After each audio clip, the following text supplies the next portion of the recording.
अच्छा, कभी सोचा है कि रोजमर्रा के तनाव या मान लीजिए किसी अचानक आई मेडिकल इमरजेंसी से कैसे निपटा जाए? इस चर्चा में हम इन्हीं जरूरी स्किल्स के बारे में बात करने वाले हैं। जरा सोचिए, आप कहीं हैं और अचानक कोई शख्स बेहोश होकर गिर पड़ता है। ऐसे में घबरा जाना तो बहुत आम बात है, पर सवाल यह है कि उस वक्त क्या करना चाहिए, ये पता होगा? चलिए, इसी अहम सवाल से अपनी बात शुरू करते हैं। देखिए, किसी भी इमरजेंसी में सबसे पहली और सबसे जरूरी चीज होती है फर्स्ट एड, यानी प्राथमिक चिकित्सा। ये वो ज्ञान है जो किसी की जान बचाने की ताकत दे सकता है। तो फर्स्ट एड का असली मकसद क्या है? इसका सीधा सा मतलब है डॉक्टर या एम्बुलेंस के आने तक हालात को बिगड़ने से रोकना। इसके 3 मेन गोल हैं, जिन्हें 3 P's भी कहते हैं। पहला, प्रिजर्व लाइफ, यानी जान बचाना। दूसरा, प्रिवेंट फर्दर हार्म, यानी चोट को और बढ़ने से रोकना। और तीसरा, प्रमोट रिकवरी, यानी ठीक होने की प्रक्रिया में मदद करना। अब किसी भी इमरजेंसी में सिचुएशन को फटाफट समझने का एक बहुत आसान तरीका है, ABCDE। चलिए इसे एक एक करके समझते हैं। ए मतलब एयरवेज, यानी सबसे पहले ये देखना है कि सांस लेने का रास्ता साफ है या नहीं। फिर आता है बी, ब्रीदिंग, यानी क्या वो इंसान सांस ले पा रहा है। इसके बाद सी, सर्कुलेशन, मतलब क्या नब्ज चल रही है। फिर डी, डिसेबिलिटी, यानी क्या कोई गंभीर चोट तो नहीं लगी है। और आखिर में ई, एनवायरनमेंट, यानी आसपास कोई और खतरा तो मौजूद नहीं है।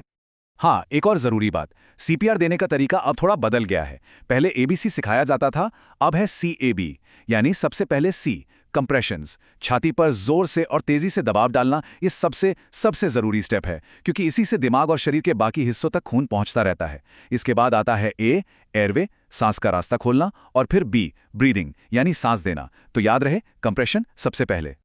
तो ये तो हुई बाहरी इमरजेंसी की बात, पर एक और तरह का संकट है जो बाहर नहीं बल्कि हमारे अंदर ही होता है। जी हाँ, हम बात कर रहे हैं तनाव की। चलिए अब इसे थोड़ा समझते हैं। तो आखिर ये तनाव है क्या? देखिए, आसान भाषा में कहें तो ये वो शारीरिक और मानसिक खिंचाव है जो किसी भी चुनौती या परेशानी के वक्त महसूस होता है। इसे एक तरह का अंदरूनी ड्रैगन समझ सकते हैं, जिसे काबू में करना सीखना बहुत जरूरी है। और हाँ, ये भी जान लीजिए कि तनाव हमेशा एक जैसा नहीं होता। इसके भी कई रूप हैं। एक होता है एक्यूट स्ट्रेस, जो अचानक आता है और चला जाता है, जैसे एग्जाम से ठीक पहले वाली घबराहट। फिर होता है एपिसोडिक, जो बार बार लौटकर आता है। और एक होता है क्रॉनिक स्ट्रेस, जो लंबे समय तक बना रहता है।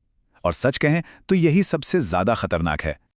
ये समझना बहुत जरूरी है कि स्ट्रेस सिर्फ दिमाग की चीज नहीं है।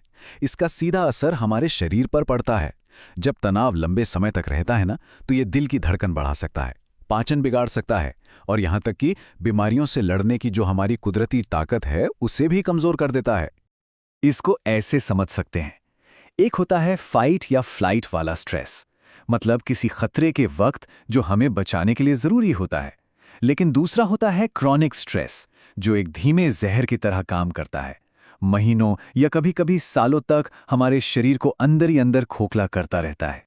तो सवाल ये उठता है कि इस तनाव से निपटा कैसे जाए? इसका जवाब हजारों साल पुराना है, और वो है योग।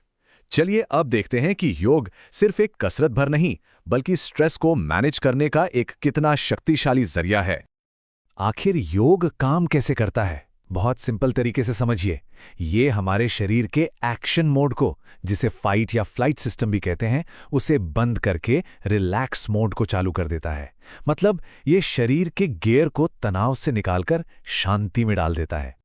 योग में स्ट्रेस कम करने के लिए कई कमाल के टूल्स हैं, जैसे आसन, यानी अलग अलग शारीरिक मुद्राएं जो शरीर में जमे हुए तनाव को बाहर निकालती हैं। फिर है प्राणायाम, यानी सांस लेने की खास तकनीकें जो सीधे नर्वस सिस्टम को शांत करती हैं। इसके अलावा जप और प्रार्थना भी मन को फोकस करने में मदद करते हैं। और आखिर में ध्यान, जो हमारे मन में चल रही उथल-पुथल को शांत करता है। तो अब थ्योरी से थोड़ा प्रैक्टिकल की तरफ चलते हैं। चलिए देखते हैं कि योग कुछ बहुत ही आम बीमारियों जैसे कि हाई ब्लड प्रेशर, कमर दर्द और डायबिटीज में कैसे मदद कर सकता है। तो सबसे पहले बात करते हैं हाई ब्लड प्रेशर या हाइपरटेंशन की। ये एक ऐसी समस्या है जो अक्सर लंबे समय तक रहने वाले स्ट्रेस की वजह से और भी गंभीर हो जाती है। हाई ब्लड प्रेशर को मैनेज करने के लिए योग एक पूरा पैकेज देता है। इसमें कुछ खास आसन हैं, जैसे सूर्य नमस्कार। फिर शीतली और भ्रामरी जैसे प्राणायाम हैं जो शरीर को ठंडक देते हैं।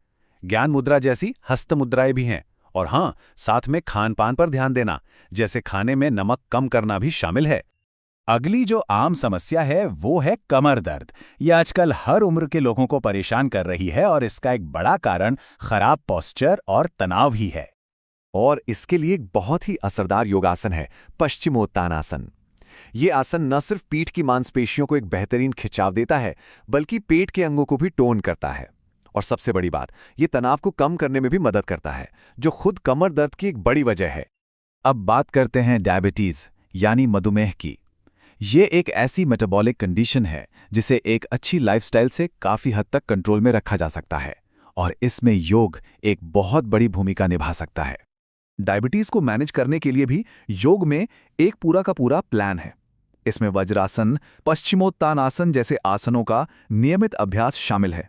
भस्त्रिका और कपालभाति जैसे प्राणायाम हैं। शरीर की शुद्धि के लिए षटकर्म जैसी क्रियाएं हैं, और इन सब के साथ सही समय पर पौष्टिक खाना। ये सब चीजें जब एक साथ की जाती हैं तो ब्लड शुगर को कंट्रोल करने में काफी मदद मिलती है। तो हमने देखा कि कैसे फर्स्ट एड हमें बाहरी इमरजेंसी के लिए तैयार करता है, और योग हमें अंदरूनी चुनौतियां यानी तनाव और बीमारियों से लड़ने में मदद करता है। ये सिर्फ कुछ आसन नहीं है, बल्कि ये एक सेहतमंद जिंदगी जीने का पूरा रास्ता है। योग के नजरिए से देखें तो हमारा अस्तित्व सिर्फ ये दिखने वाला शरीर ही नहीं है। इसके 5 स्तर या कोश माने गए हैं। अन्नमय कोश यानी हमारा फिजिकल शरीर, प्राणमय कोश यानी एनर्जी बॉडी, मनोमय कोश यानी हमारा मन, विज्ञानमय कोश यानी हमारी बुद्धि या ज्ञान, और आनंदमय कोश यानी हमारी आत्मा। असली सेहत का मतलब है इन 5 स्तरों पर संतुलन बनाना।